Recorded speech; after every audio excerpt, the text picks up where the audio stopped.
Sumainyo ang Panginoon. At sumayo rin. Ang mabuting balita ng Panginoon ayon kay San Mateo. Papuri sa iyo, Panginoon. Noong panahon yon, lumapit ang mga alagad at tinanong si Jesus, "Bakit po ninyo dinadaan sa talinghaga ang inyong pagsasalita sa kanila?" Sumagot siya, "Ipinagkaloob sa inyo na malaman ang mga lihim tungkol sa paghahari ng Diyos, ngunit hindi ito ipinagkaloob sa kanila. Sapagkat ang mayroon ay bibigyan pa at mananagana, ngunit ang wala, kahit ang kaunting nasa kanya ay kukunin pa. Nagsasalita ako sa kanila sa pamamagitan ng talinghaga sapagkat tumitingin sila ngunit hindi nakakakita, at nakikinig ngunit hindi nakaririnig ni nakakaunawa. Natutupad nga sa kanila ang hula ni Isaias na nagsasabing, makinig man kayo ng makinig, hindi kayo makakaunawa, at tumingin man kayo ng tumingin, hindi kayo makakakita, sapagkat naging mapurol ang isip ng mga ito.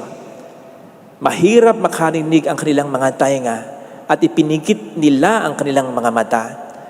Kundi gayon, di sana'y nakakita ang kanilang mga mata, nakarinig ang kanilang mga tenga, nakaunawa ang kanilang mga isip, at nagbalik loob sa akin.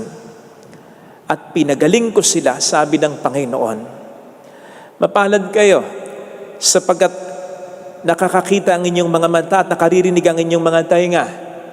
Sinasabi ko sa inyo, maraming propeta at matutuwid na tao ang nagnasang makakita sa inyong nakikita, ngunit hindi ito nakita, at makarinig ng inyong narinig, ngunit hindi ito napakinggan.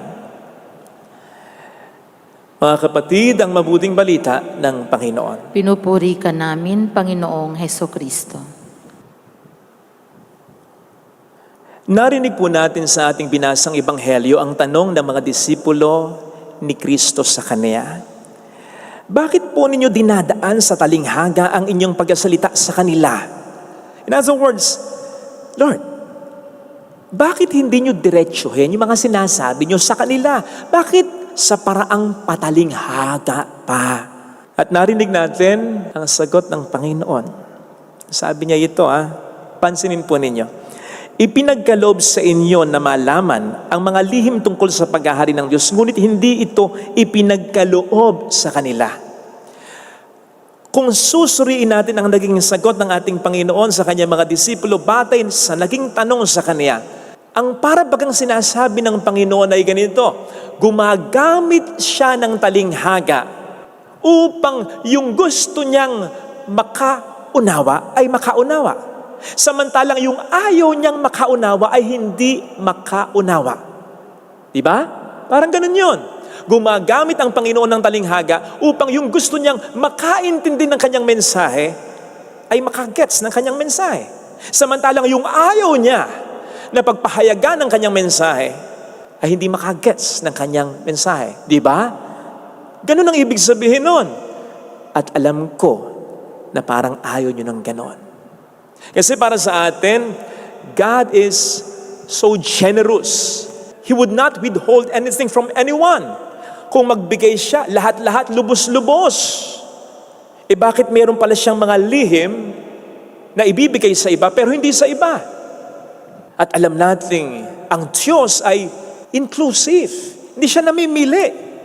Sapagkat nilikha ng Diyos ang lahat, ang Diyos ay nagkatawang tao para sa lahat. Ang Diyos ay namatay at muling nabuhay para sa lahat. Ang Diyos ay nagmamahal sa lahat. Pero bakit may parang pinipili siya dito? Natatandaan po ninyo bukod dito, yung sinabi ng ating Panginoon minsan nang siya'y nagdarasal sa Ama.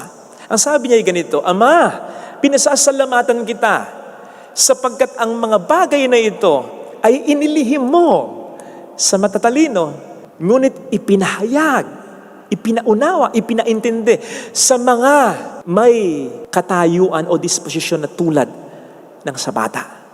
So nagpapasalamat siya sa Ama sapagkat may ibinigay sa iba na hindi ibinigay sa iba. May ipinaintindi sa iba na hindi ipinaintindi sa iba. So paano natin marireconcile yan ngayon? Kung ang Diyos ay so generous at kung ang Diyos ay para sa lahat. Well, dapat muna po nating linawin kung sino yung mga gusto niyang makaunawa pa. Gusto niyang bigyan pa. At kung sino naman yung mga ayaw niyang makaunawa pa, ayaw na niyang bigyan pa. Ang cue dito ay yung kasunod na sinabi ni Kristo. Ang sabi dito ay ganito, sapagkat ang mayroon ay bibigyan pa at mananagana, ngunit ang wala, kahit ang kaunting nasa kanya ay kukunin pa. Yung mayroon na sinasabi dito ay yung tumanggap na sa kanya, sa buhay nila. Yung mayroon na sinasabi dito ay yung tumanggap na kay Jesus sa buhay nila, tumanggap na at nagsasabuhay ng salita niya. Yun yung meron na bibigyan pa, na makakaunawa pa. Samantalang yung wala ay yung hindi tumanggap sa kanya sa buhay nila. Yung hindi tumanggap sa kanyang salita at hindi nagsabuhay nito sa buhay nila, yun ang wala na. At yung kaunting meron sila na narinig nila ay kukunin pa sa kanila. Sa mga tuwidang issue ay hindi sa Diyos na nagre-reveal, na nagpapahayag, hindi sa Diyos na nagbibigay, kundi sa atin na tumatanggap. Sapagkat nasa ating pagtanggap o hindi pagtanggap, yun yung magdidikta kung meron pa ba tayong tatanggapin o wala na. Para mas maging maliwanag, yung ebanghelyo ngayon, if I'm not mistaken, ay karugtong ng ebanghelyo kahapon. Ang ebanghelyo kahapon ay the parable of the sower. Dito, makikita niyo kung gaano ka-inclusive at kung gaano ka-generous ang Diyos. Diba? Sa parable of the sower, sower being the symbol of God, naghasik yung sower sa iba't ibang mga lupa ng kanyang binhi, ng kanyang salita, ng kanyang grasya. Kaya may binhing napunta sa lupa na matigas, may binhing napunta sa lupa na madawag, madamo, may binhing napunta sa lupa na mabato, pero may napunta rin sa matabang lupa na namunga ng sagana. Again, dito mo makikita yung generosity ng Diyos at yung pagiging inclusive niya sa lahat at para sa lahat. At nagbibigay siya, nagbubuo siya ng lahat-lahat. Kaya nga, lahat ng lupa ay nakareceive ng binhi ng salita ng pagkapala. Okay? Pero ito. Sa tingin ba ninyo, ngayong nadiskubre na ng mga hasik kung ano yung matabang lupa at kung ano yung hindi matabang lupa, maghahasik pa ba siya sa mga hindi matabang lupa na masasayang lamang ang binhi niya? Sige nga. Hindi ba't maghahasik na siya sa pangalawang paghahasik dun sa matabang lupa sapagkat tumubo yung mga binhing napunta sa matabang lupa? Ito ngayon yung sinasabing yung mayroon, yung matabang lupa na tumanggap ng kanyang salita kung saan namunga ito ng marami pang mga biyaya at pagpapala, yun ang mas bibigyan niya, yun ang mas tataniman niya, yun ang mas pagkakalooban niya, yun ang mas pagpapahayagan niya ng mga lihim pa niya, ng mga gusto pa niyang sabihin talaga. Pero kung tayo ay isa sa hindi matabang lupa, hindi na tayo bibigyan pa sapagkat para saan kung ito'y sasayangin lang ba natin talaga? Maigi nang ito'y mapunta sa iba. Hindi ko alam kung narinig niyo po na yung expression sa English na, if you want something done, give it to a busy person. Kung gusto mong matapos o magawa ang isang bagay, ibigay mo yung trabahong yan sa taong maraming ginagawa. Isipin po ninyo yun. Parang kabalintunaan yun. Bakit mo ibibigay ang isang bagay na gawain sa marami ng mga ginagawa, baka sa dami niyang ginagawa, hindi niya na ito magawa. Hindi po yun ang ibig sabihin ng expression na when you want something done, give it to a busy person. Ang sinasabi ng expression na ito, kasi ang dahilan kung bakit marami na siyang ginagawa, ay subok na maayos ang kanyang paggawa at siya'y masipag. Kaya marami ang sa kanya'y nagpapagawa. Huwag mong ibibigay sa taong walang halos ginagawa kasi kaya nga siya walang halos na ginagawa ay sapagkat nasubukan na napabaya siya, tamad siya at hindi siya maayos gumawa. Doon mo may-apply yung ang mayroon ay mas bibigyan pa at mananagana.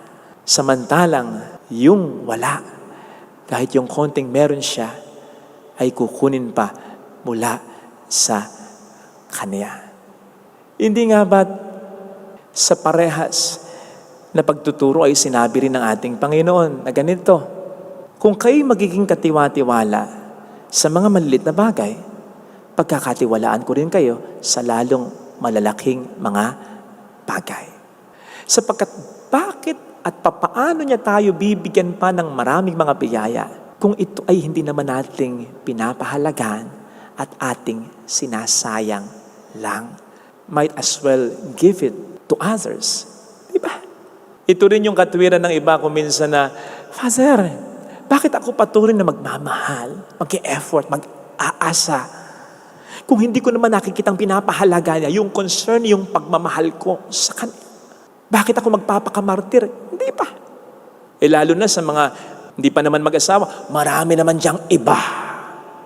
Halaman man, kinakailangan diligan upang hindi malanta.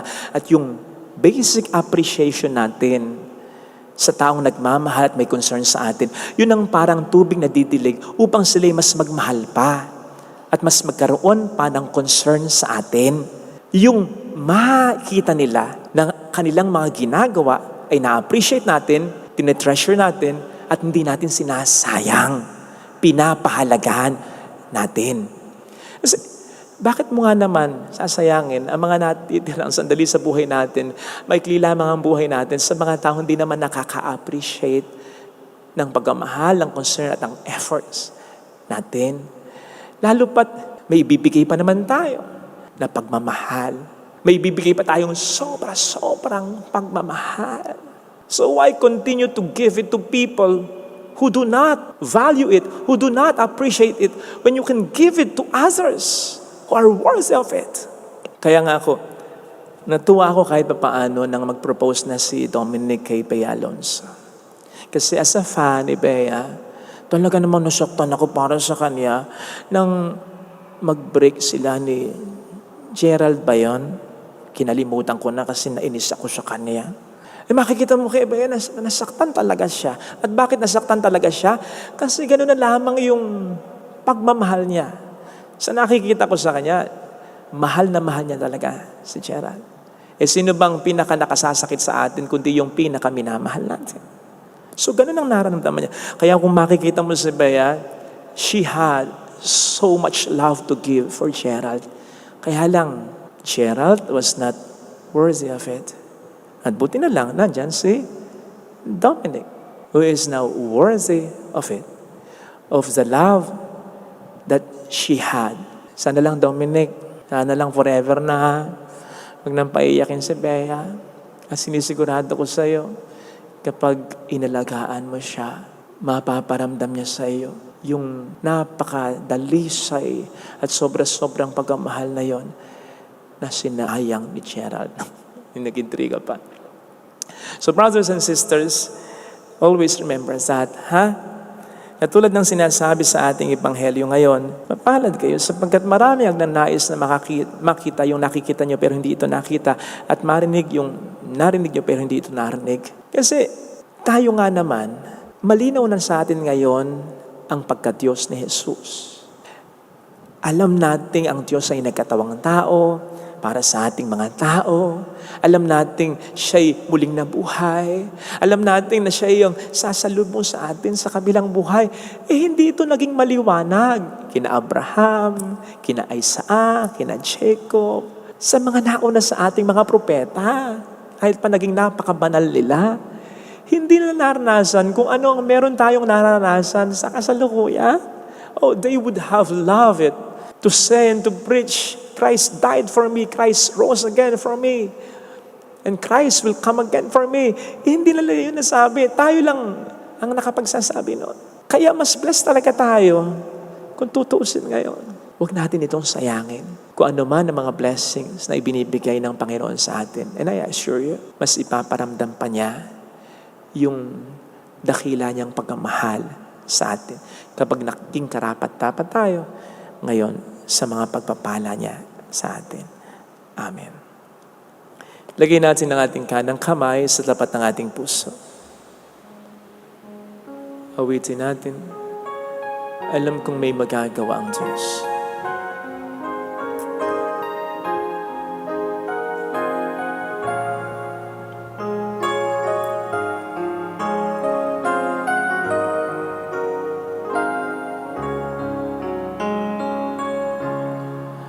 Alam kong makapangyarihan siya. magagawa ang Diyos. Alam kong may magagawa ang Diyos.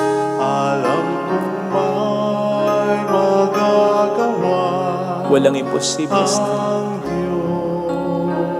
Kung ako'y magtatapat, Kung ako'y magtatapat sa Kanya'y maglilingkod, sa Kanya'y maglilingkod, alam kong may magagawa ang Diyos. Hindi ako magtututa. ay magagawa ang Diyos. Alam kong di rin ng Diyos ang sambo ko, Alam kong di sapagkat anak niya ako. ng Diyos ang samo ko. Alam kong di rin ng Diyos ang sambo ko. Alam kong di rin ng Diyos ang samo ko. Kung ako'y magtatapat, Kung ako'y magtatapat sa Kanya'y maglilingkod, sa Kanya'y maglilingkod, alam kong di rin ng Diyos ang sambo ko. di rin ng Diyos ang Pikit natin ang ating mga mata, Panginoon, kami tulungan mo na maging karapat-dapat sa mga pagpapala at biyaya mo. Hindi mo nawa kami masubok kahit sa mga simpleng bagay upang makapagtamo pa kami ng mas lalong dakilang bagay. Tulungan mo rin po kami, Panginoon, na ma-appreciate man lang, lalo tigit ng aming pamilya, ang aming mga ginagawang kabutihan para sa kanila. Total, wala naman din kami magagawa. Ang pamilya ay pamilya. Pero makatutulong kung makararamdam kami ng appreciation, ng pagmamahal at pagpapahalaga nila. Huwag nawa nilang sayangin ang lahat ng aming pag-isikap para sa kanila. Purihin ang Diyos. Hallelujah. Pasalamatan siya. Siya ay muling babalik sa atin. Hindi niya tayo iiwan, hindi niya tayo pababayaan, paniwalaan. babalik sa atin. Hallelujah! Purihin ang Diyos. Hallelujah! Sa takdang panahon ay babalik ang Panginoon upang tayo ay kunin tapat siya sa Kaniyang mga pangako sa atin. Sabihin mo sa sarili mo, mayroong magandang mangyayari sa iyo. Higit pa sa inaasahan mo, may mangyayari sa iyo. Lalo pat ika'y nagpapakabuting ka kung lalapit ka kay Jesus. Hindi mauwi sa wala ang pag-isikap at ang sakripisyo. Paniwalaan, mayroong magandang mangyayari sa iyo. Mangyayari kung lalapit kay Jesus. Kung lalapit kay Jesus.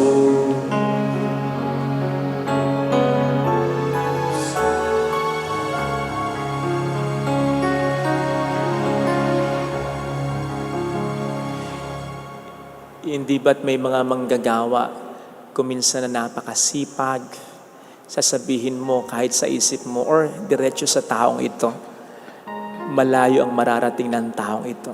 Kasi ikaw man, given the chance, mas i-hire mo siya, tataasan mo ang sweldo niya, alagaan mo siya. Pero kapag ang isang manggagawa ay nakita mo walang kusa, walang sipag, walang sariling palo,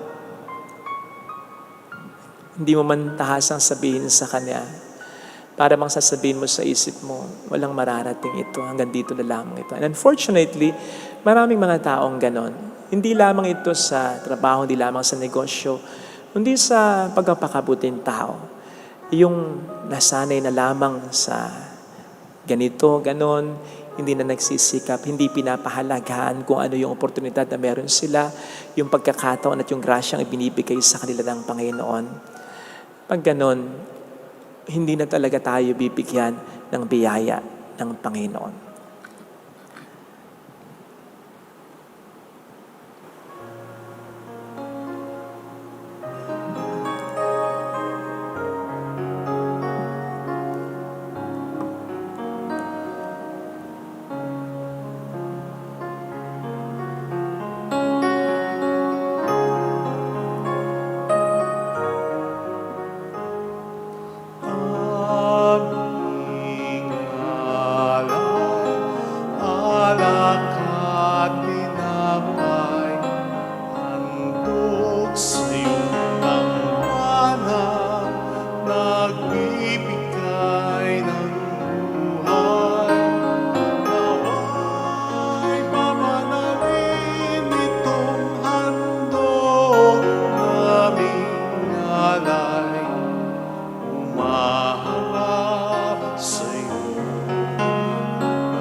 Manalangin tayo mga kapatid upang ating handog ay maging kalugod-lugod sa Diyos sa mga makapangyarihan. Tanggapin nawa ng Panginoon itong paghahain sa iyong mga kamay, sa kapurihan niya at karangalan sa ating kapakinabangan at sa buong sambayanan niyang banal. Ama naming lumikha, lahat ng iyong paghahaing pinag-utos ng araw ay iyong pinagtibay sa isang haing hantungan ng tanan.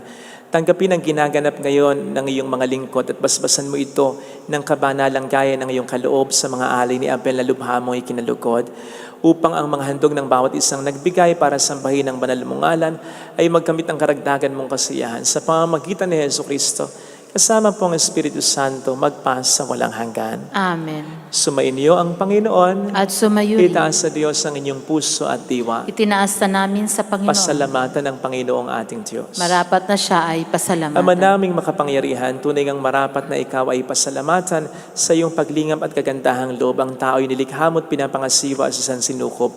Sa hangad mong siya'y wastong lubos, siya'y pinagdusa mo sa kanyang pagtalikod. Sa iyong pagkiliw iyong ipinahintulot na makabalik siya sa pamamagitan ni Kristo Jesus. Kaya kaisa ng mga anghel na nagsisiawit nang papuri sa iyo ng walang humpay sa kalangitan, kami nagbubunyi sa iyong kadakilaan. Santo, Santo, Santo, Panginoong Diyos ng manghukbo, napupuno ang langit at lupa ng kadakilaan mo. Hosana. Hosana sa kaitaasan. Pinagpala ang naparirito sa ngalan ng Panginoon. Hosana sa sa kaitaasan. Ama naming banal, ikaw po ang bukal ng tanang kabanalan. Kaya sa pamamagitan ng iyong Espiritu, gawin mong banal ang mga kaloob na ito upang para sa amin maging katawan at dugo ng iyong anak at sa aming Panginoong Hesukristo. Bago niya pinagtiis ang kusang loob na maging handog, hinawakan niya ang tinapay, pinasalamatan kaniya, pinagati-hati niya iyon, iniabot sa kaniyang mga alagad at sinabi, "Tanggapin ninyong lahat ito at kanin. Ito ang aking katawan ay ihahandog para sa inyo."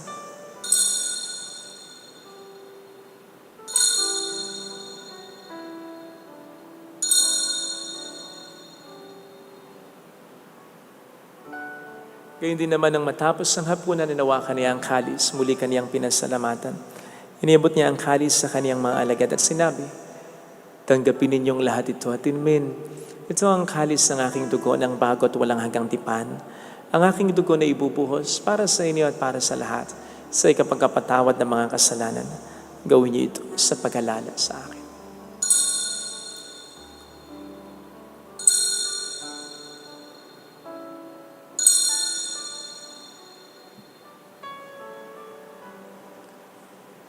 Ipagbunyi natin ang misteryo ng ating pananampalataya. Si Kristo'y namatay, si Kristo'y nabuhay, si Kristo'y babalik sa wakas ng panahon. Ama, ginagawa namin ngayon ang pag-alaala sa pagkamatay at muling pagkabuhay ng iyong anak, kaya nialay namin sa iyong tinapay ng buhay at ang kalis ng kaligtasan. Kami nagpapasalamat dahil kami iyong minarapat na tumayo sa harap mo para maglingkod sa iyo.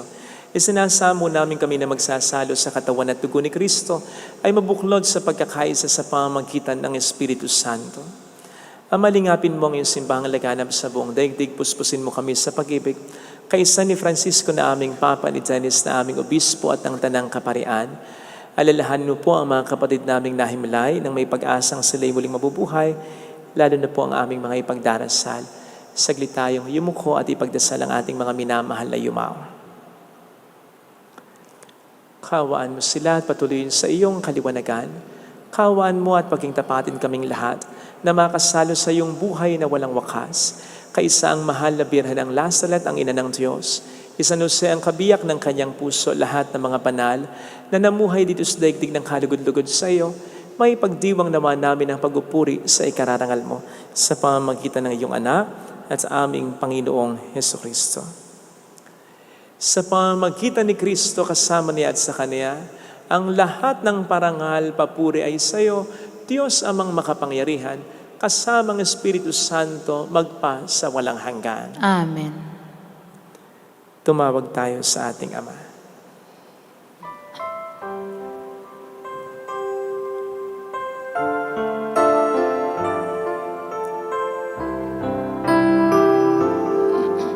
Ama namin, sumasalangit ka, sambahin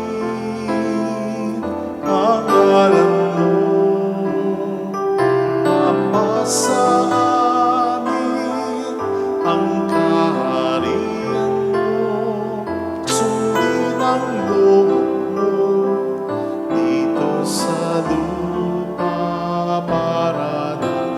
langit, bigyan mo kami ngayon ng aming kakanin sa araw-araw, at patawarin mo kami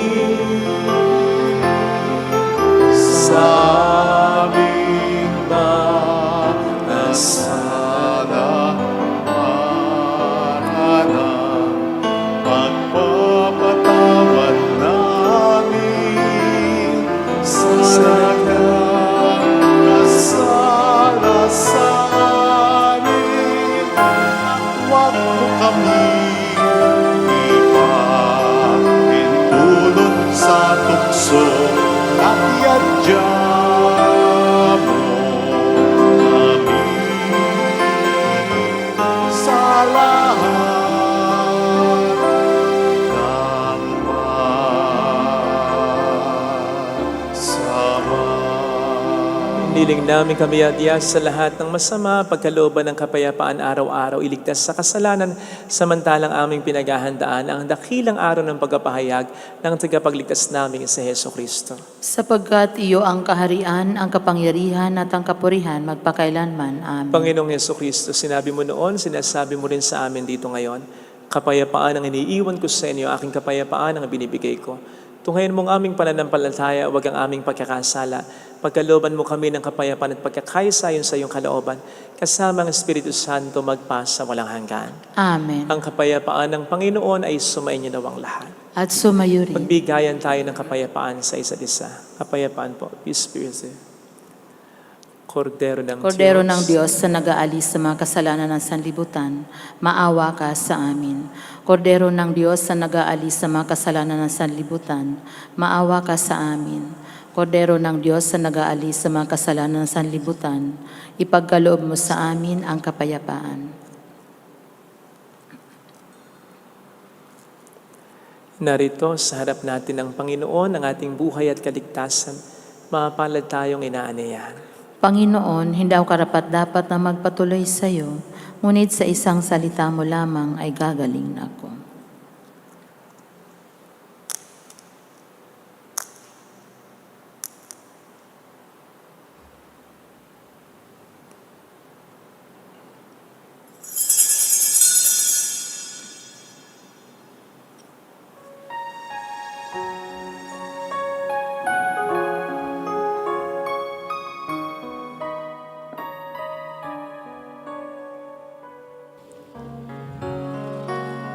Panalangin para sa espiritual na pakikinabang.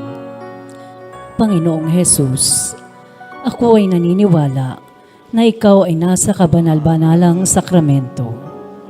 Iniibig kita ng higit sa lahat at ninanasa kong tanggapin ka sa aking kaluluwa. Sapagkat sa mga sandaling ito, hindi kita matatanggap sa sakramento. Tumuloy ka sa espiritu sa aking puso. Niyayakap kita na para bang naririto ka na.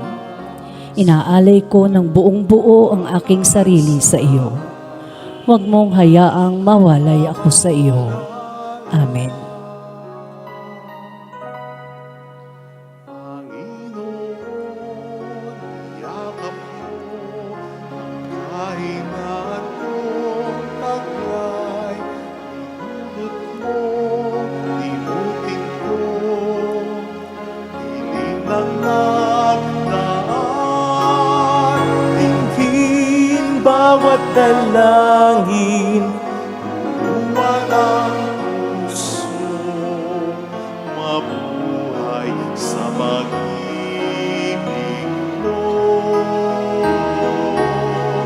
Ligayang tunay makakamtan mong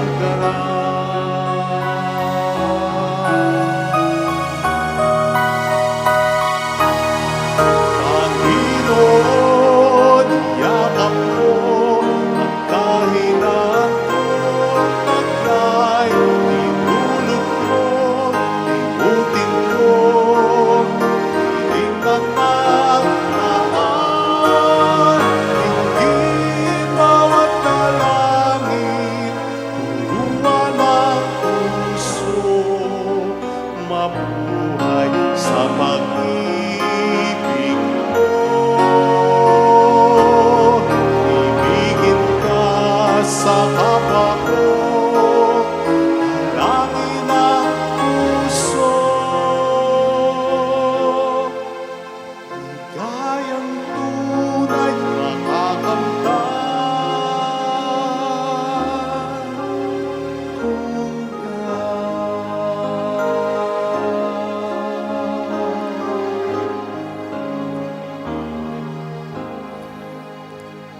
Manalangin tayo. Ama naming mapagmahal, manatili kang kapiling ng iyong bayan na ngayon pinapakinabang mo sa iyong sariling buhay. At gawin mong kami pasulong na makahakbang mula sa dati naming pagkamakasalanan patungo sa pagbabago na nagdudulot ng iyong kabutihan. Sa pamamagitan ni Hesus Kristo, kasama ang Espiritu Santo magpasa walang hanggan. Amen. Holy God, Holy Mighty One, Holy Immortal One. Have mercy on us and on the whole world. Holy God, Holy Mighty One, Holy Immortal One. Have mercy on us and on the whole world. Holy God, Holy Mighty One, Holy Immortal One. Have mercy on us and on the whole world. Jesus, King of Mercy, We trust in you. alalahanin, O mahal na Birhen ng Lasalet, ina ng pag-asa, ikaw ang nagpapaalala sa amin magbalik loob sa Ama. Ito ang nagpapatunay na ang kagandahang loob mo'y nanatiling busilang sa pag-aaruga mo sa amin, tungkulin mo'y tinupad. Sa paanan ni Kristo'y tinuring mo kaming mga tunay mong anak. Kaya ninais mong ni Isay huwag mapahamak. Maging sa iyong walang tigil na pananalangin, pati luhay pumatak. Huwag namang mawalan ng saysay ang iyong paghihirap. Hiling nawa namin sa iyo, aming inang liyag, na matapos ang pakikibaka namin sa mundong ito, at sa pananatili namin tapat kay Kristo, sa kapurihan mo'y makibahagi kaming ganap, upang kung nasan ka ngayon, ay maparoon din kami lahat. At ang kaganapan ng kaluwalhatian ng Diyos Amay, tuluyang matupad siya nawa. mahal na Birhen ng Lasalet, tagapagkasundo ng mga makasalanan. Ipanalangin mong walang patid kaming mga dumudulog sa iyo. Maraming salamat po sa patuloy niyong pagtulong sa ating simbahan. Maraming salamat sa patuloy na pag-share ng ating mga videos. Maraming pong salamat. Sumayin niyo ang Panginoon. At sumayo rin. Pagpalain kayo kasama ang ating pamilya na mapagmahal at Diyos, ng Ama at ng Anak ng Espiritu Santo. Amen. Umayo tayo sa kapayapaan ni Kristo. Salamat sa Diyos.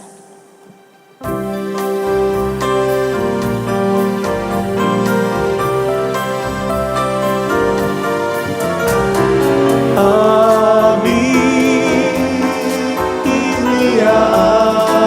Iniaalay ang pag-ibig na walang kapantay. Okay, sarap mabuhay kung may nagmamahal. Pagmamahal na tunay at laging nalisay. Ang Birhen kong uminig ay walang sindamis. Pagsintang sa matinis, sa'yo hanggang langit.